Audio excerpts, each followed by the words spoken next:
Okay, I'm recording this video after close of trade Tuesday, 10th of August 2010, and today was Fed day. And as usual, we had a very quiet morning and then a very kind of active afternoon. And after today's activity, I think the market looks very sick. And I'm just going to run through my charts and just show you what I'm seeing. So, first chart here is just a daily chart of the E-mini, just showing yesterday's activity. We kind of broke into this kind of new high almost at up in the 26, 27, 26, 11, 27 type of level, but it was an extremely low volume day on Monday, only about 800,000 contracts traded, and then today was a lot more active, about 1.7 million contracts traded, and we kind of had weakness in the morning, strength in the afternoon, then we kind of starting to sell off in the later afternoon. So that was what was kind of going on today. And just to show you this kind of pattern with these low volume high days is coming up on a whole bunch of charts, and this is my NASDAQ chart here, just showing there's yesterday low volume up bar Rambo patterns. This is a potential reversible amateur breakout. So because the amateurs were trading on Monday and they were kind of pushing that activity up high, it's not kind of a good sign. We also had a similar pattern back here a couple of months ago when we came into this cyclical turning point. There's a little Rambo pattern there, just with this amateur up bar as well. Just going to the Dow chart, similar pattern. There we go. There's the Rambo right in the highs there. We kind of had some weakness today. Similar pattern a couple of months ago. There we go. There's the Rambo with this kind of spike up into this cyclical turning level here. And we've got less and less buying kind of going on. We had our surge in buying here, and we've got less and less buying going on there. And then this is the S&P chart here. Again, yesterday Monday's Rambo pattern up here on the highs, and what didn't print a Rambo pattern back here, but you can see the same kind of thing at that cyclical turning point. This particular last bar is just because the volume data has not come through for the S&P for today, so that's why it's just showing as a yellow bar. So I just ignore that signal. This is these two little yellow bars, the ones I'm trying to point out here. And just going back to my sine wave chart, so I've been saying we're at this critical point where we've kind of broken above cyclical resistance at this point here. And this trend will end in two places. It'll either end at a cyclical turning point in a higher time frame. So if we go to the weekly time frame, you can see this is the cyclical turn that I've been talking about. Now it could be, and because this is, I'm saying the market's looking really weak at the moment, it could be that this, we're going to actually have price moving before the cyclical turn kind of comes in, and that's the sign of a really weak market. If this market is really weak, we'll get price starting to move before the cyclical turn. And that's what I'm afraid of, and I'm just pointing out where the significant levels on the downside. As soon as we get kind of breaks to the downside, that I'll start to get really worried about what's going on in the market. So that daily chart, just to go back to that here, this move finishes either when we have a cyclical turning point in the higher time frame, as in my terminology, catches the market. So when this kind of rolls over, or we get an end of trend warning signal in the lower time frame, and the lower time frame to a daily chart is a 135-minute chart, because there's three 135-minute bars in a daily chart. We get an end of trend warning signal here, and we had the breakout a few days ago in above this cyclical resistance level, and I was thinking that we'd get this rally would continue on, we'd get a pullback and an end of trend warning signal print here, and as you can see, the cyclical turn kind of printed below here, so we've not got a pullback. This isn't really an uptrend that we've gone into, and we're coming up to a cyclical turning point most likely tomorrow, so a little bit worrisome there. And then a week ago or so, I just pointed about my better X trend chart and indicated this is a volume trailing stop based on exhaustion volume. You can see the last kind of down move. Down moves get started with an explosion of downwards selling volume here, and that triggers the stop, and the stop trails down until we get a final downward exhaustion kind of selling volume here that triggers the stop to move here, and then this gets broken, and we've moved into this uptrend with this explosive kind of buying volume at the start of this move.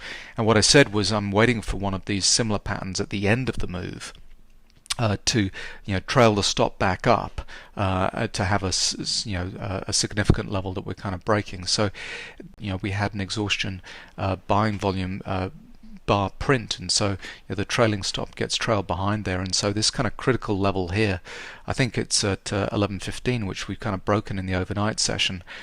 So any break of certainly of this low, if we start moving down tomorrow quickly towards the 1100 level, I'd be very concerned that we're moving into a downward phase.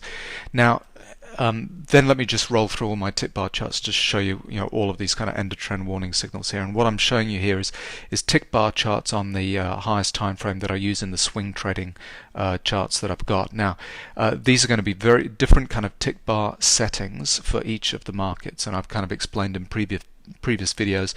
And if you go to just some of the videos in the last couple of weeks, I've just shown you the tick bar settings that I'm using for these kind of highest time frame swing trading type tick bar charts.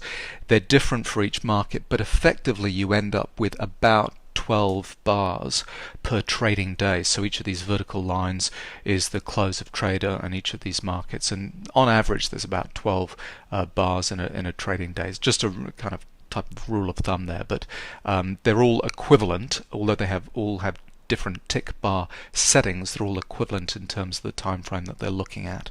So just to show you, this is the British pound chart, and you can see we had exhaustion buying volume a couple of last week, and then we've had our pullback and our end of trend warning signal, and this kind of happened on Friday's activity. And weak kind of buying at this point. We've got a bearish divergence point here, and then the market kind of goes off to the downside. And you can see this, we hit a resistance level here, a cyclical support level. We started to kind of trade back up, but the move back up to 59 was on pretty weak selling, and we're coming up to another cyclical turning point on the pound, and that'll be a second cyclical turn after an end of trend warning signal. So starting to look at a shift. We've had a very strong move in all the currencies counter the dollar over the last couple of months, and that's starting to come to an end. So the dollar's starting to strengthen, so the pound euro is starting to weaken. So seeing some weakness in the pound.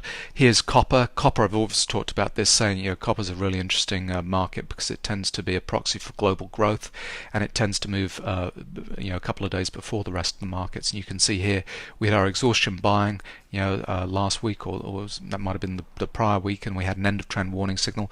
All these professional blue bars, stopping volume patterns up here, and this really weak buying and bearish divergence at this point here. Second cyclical turn after an end of trend warning signal is often a change of trend point, and you can see coming into this second cyclical turn, Rambo pattern here, very weak amateur buying at this point here. We've come back into a cyclical support level at this point. We're coming into a turning point. It's been a little bit more buying, but nowhere near the exhaustion buying that we had prior.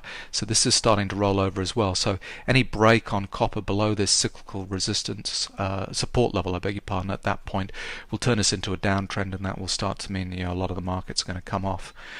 This is the euro, similar pattern. The euro was so strong we kind of pushed on through this end of trend warning signal here, all these professional bars. We'd had our exhaustion kind of buying, or the set off for this last move back here.